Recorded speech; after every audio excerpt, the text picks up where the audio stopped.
Good morning అండి. Last క్లాస్లో వచ్చేసి మనము ఈ వేదిక్ అండ్ లాటర్ వేదిక్ పీరియడ్కి సంబంధించి కండిషన్స్లో మనం ఏమని చెప్పుకున్నామంటే సోషల్ కండిషన్స్ అనేవి చెప్పుకున్నామండి. ఓకేనా? ఈ తొలివేద మలివేద కాలానికి సంబంధించి సామాజిక పరిస్థితులు ఏవైతే ఉన్నాయో ఆ సామాజిక పరిస్థితులకు సంబంధించిన ఇన్ఫర్మేషన్ అనేది చూద్దాం.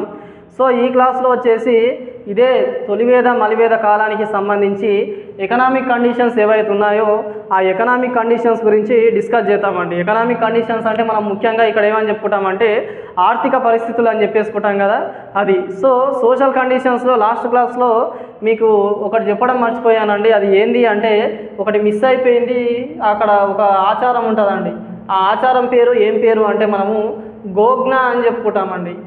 గోగ్నా అనే ఒక ఆచారం ఉంటుంది మలివేద కాలంలో. మరి గోగ్నా అంటే ఏంది అంటే ఇంటికి వచ్చిన అతిథికి ఏం చేస్తారంటే గోవు మాంసం ఇస్తారండి. గోవు మాంసం ఏదైతే ఉందో ఆ గోవు మాంసం అనేది అతిథికి ఇచ్చే ఆచారం ఉంటుంది. ఆ ఆచారాన్ని మనం ఏమని చెప్పుకుంటామంటే గోగ్నా అని చెప్పేసుకుంటాం. ఇది మనకు మలివేద కాలంలో ఉన్న ఆచారం. ఇది మీకు సోషల్ కండిషన్స్లో యాడ్ చేసుకోండి. ఓకేనా? తర్వాత మనకు ఇక్కడ ఎకనామిక్ కండిషన్స్లో వచ్చేసి ఫస్ట్గా మనం ఏమేం చెప్పుకోవాలంటే వీళ్ళు మనకు తొలివేద కాలానికి సంబంధించిన ఆర్యులు ఎవరైతే ఉన్నారో వాళ్ళకు ఏముంటుందంటే మొదటి వృత్తి ఏముంటుందంటే డొమెస్టికేషన్ ఆఫ్ ఎనిమల్స్ అనేది ఉంటుందండి. డొమెస్టికేషన్ ఆఫ్ ఎనిమల్స్, పశుపోషణ అని చెప్పేసుకుంటాం కదా, ఆ పశుపోషణ అనేది వీళ్ళకు ప్రధాన వృత్తిలాగా ఉంటుంది. ఓకేనా? మనకు మలివేద కాలానికి వచ్చేసరికి ఈ పశుపోషణ డొమెస్టికేషన్ ఆఫ్ ఎనిమల్స్ ఏదైతే ఉందో దాని ప్లేస్లో మనకు ప్రైమరీ ఆక్యుపేషన్ వచ్చేసి అగ్రికల్చర్ ఉంటుందండి. ఓకేనా? మనకు వీళ్ళకి సంబంధించి సెకండరీ ఆక్యుపేషన్ వచ్చేసి ట్రేడ్ అండ్ కామర్స్ లాగా చెప్పేసుకుంటాం. ఓకేనా?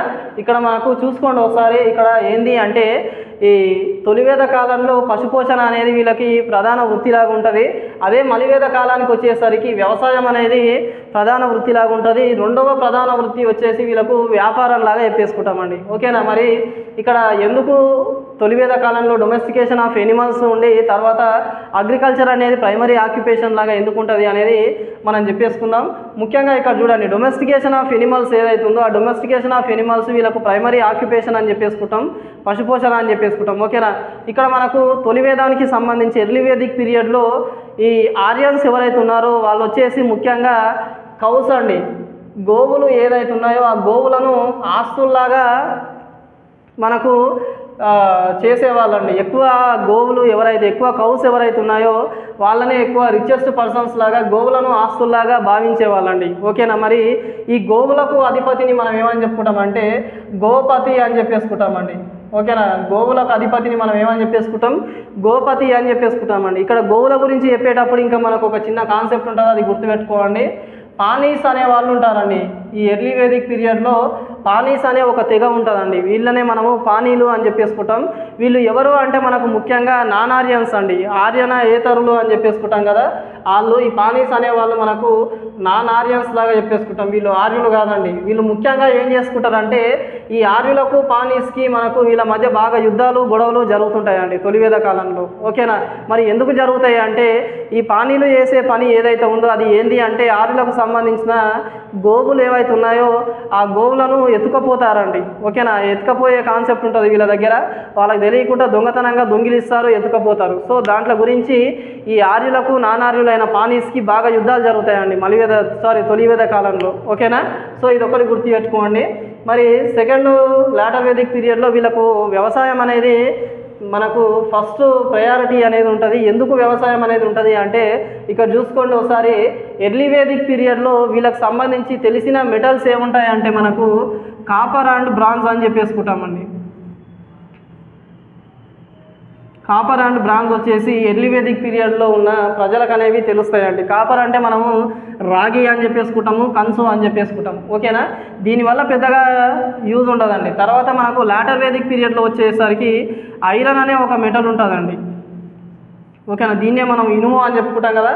ఈ ఐరన్ అనే మెటల్ కనుక్కోవడం జరుగుతుందండి. ఇనుపు అనే ఒక మెటల్ని కనుక్కోవడం జరుగుతుంది. ఎప్పుడు జరుగుతుంది అంటే మనకు మలివేద కాలంలో కనుక్కోవడం జరుగుతుందండి. దీన్ని కనుక్కోవడం వల్ల ఏమవుతుంది అంటే ఈ అడవులు ఏవైతే ఉన్నాయో ఆ అడవులన్నిటినీ చదును చేస్తారండి. నరకడం కానీ అడవులను నరికేసి ఇవన్నీ కూడా మనకు వ్యవసాయానికి పనికొచ్చే విధంగా ఈ మనకు లాటర్ వేదిక్ పీరియడ్లో ఉన్న ఆర్యులు అనేవాళ్ళు చేస్తారండి. ఓకేనా, ఈ ఐరన్ కనుక్కోవడం వల్ల దీంతో ఈ ఇంప్లిమెంట్స్ లేకపోతే మనం ఏమని చెప్పుకుంటాం, ప్లవ్ అండి. ఓకేనా, దున్నే ఇంప్లిమెంట్ను మనం ఏమని చెప్పుకుంటాం అంటే ప్లవ్ అని చెప్పుకుంటాం, దీన్నే నాగలి అని చెప్పుకుంటాం. ఓకేనా, ఇనుప నాగళ్ళు ఏవైతే ఉన్నాయో ఇనుప నాగళ్ళు ఇనుముతో తయారు చేసిన ఆ వెపన్స్ ఉంటాయి కదండి, గొడ్డలైనా సరే నాగలైనా సరే అవన్నీ తయారు చేస్తారు, ఇనుముతో తయారు చేసి చుట్టుపక్కల ఉన్న అడవులన్నిటినీ నరికేసి వ్యవసాయానికి అనుకూలంగా మలుచుకుంటారు. అందుకే ఏమవుతుందంటే లాటర్ వేదిక్ పీరియడ్లో వ్యవసాయం అనేది ప్రథమ వృత్తిలాగా ఉంటుంది. ఓకేనా, మరి తొలివేద కాలంలో ఎర్లీ వేదిక్ పీరియడ్లో వ్యవసాయం ఎందుకు ఉండదు అంటే ఐరన్ ఇన్వెన్షన్ అనేది మనకి ఎర్లీ వేదిక్ పీరియడ్లో ఉండదండి. ఓకేనా,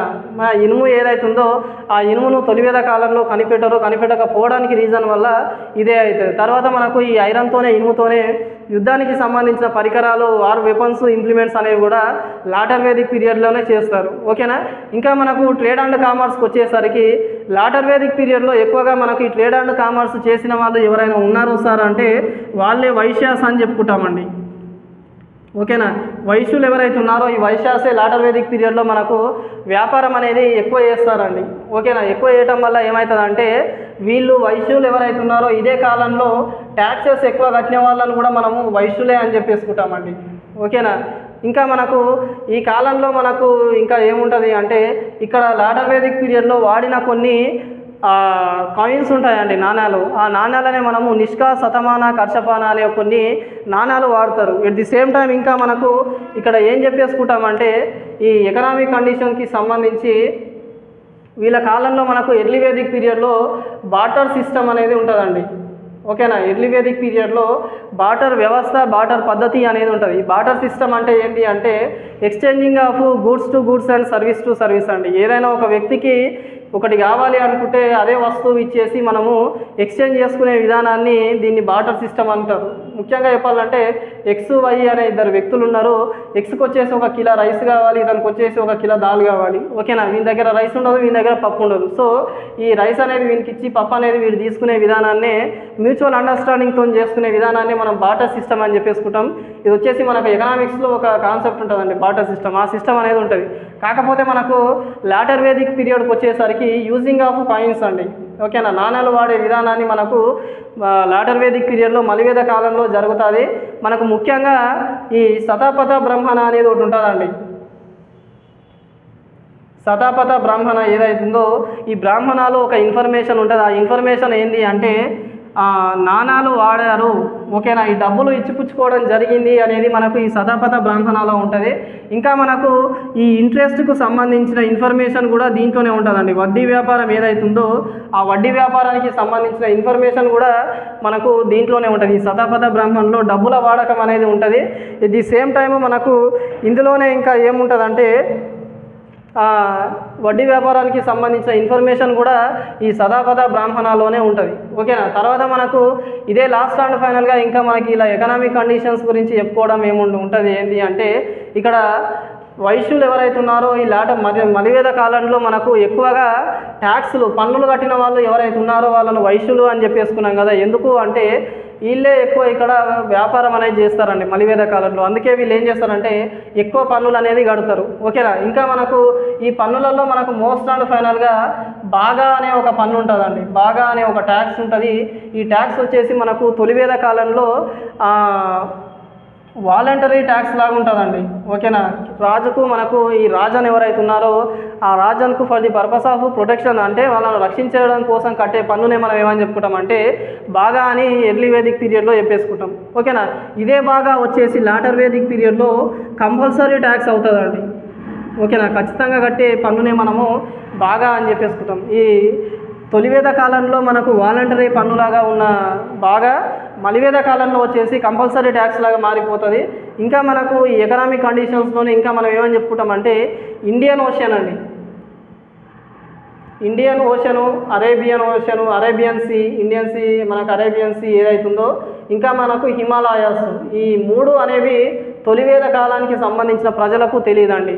ఓకేనా, మనకు అరేబియా సముద్రం, ఈ ఇండియన్ ఓషన్, నెక్స్ట్ హిమాలయాలు ఏవైతే ఉన్నాయో ఇవి వచ్చేసి మనకు తొలివేద కాలానికి సంబంధించిన ప్రజలకు వీటి గురించి తెలియదండి. ఎందుకు అంటే తెలీదు అంటే ఇన్ ద సెన్స్ వీళ్ళు ఏంది అంటే ఆ బౌండరీస్ దాటి ఎక్కువ ట్రావెల్ చేయలేదని అర్థం అండి. ఓకేనా. మలివేద కాలానికి వచ్చేసి ఈ మలివేద కాల ఆర్యులు ఎవరైతే ఉన్నారో వాళ్ళకు వచ్చేసి హిమాలయాల గురించి తెలుస్తుంది, ఇండియన్ ఓషన్ గురించి తెలుస్తుంది, ఈ అరేబియా సముద్రం గురించి కూడా వీళ్ళకి తెలుస్తుంది. దాని గురించి నాలెడ్జ్ అనేది వాళ్ళకు ఉంటుంది. ఎందుకు ఉంటుంది సార్ అంటే ఈ మలివేద కాలంలో ఉన్న ఆర్యులు ఎవరైతే ఉన్నారో వాళ్ళ మైగ్రేషన్స్ అనేవి అలా బౌండరీస్ దాటి ఉంటాయండి. ఇక్కడికి మైగ్రేట్ అవుతారు, ఇక్కడికి మైగ్రేట్ అవుతారు, ఇక్కడికి మైగ్రేట్ అవుతారు. ఎట్ ది సేమ్ టైం మనకు ఇక్కడ నార్త్ ఇండియా కూడా మైగ్రేట్ అవుతారండి. ఓకేనా.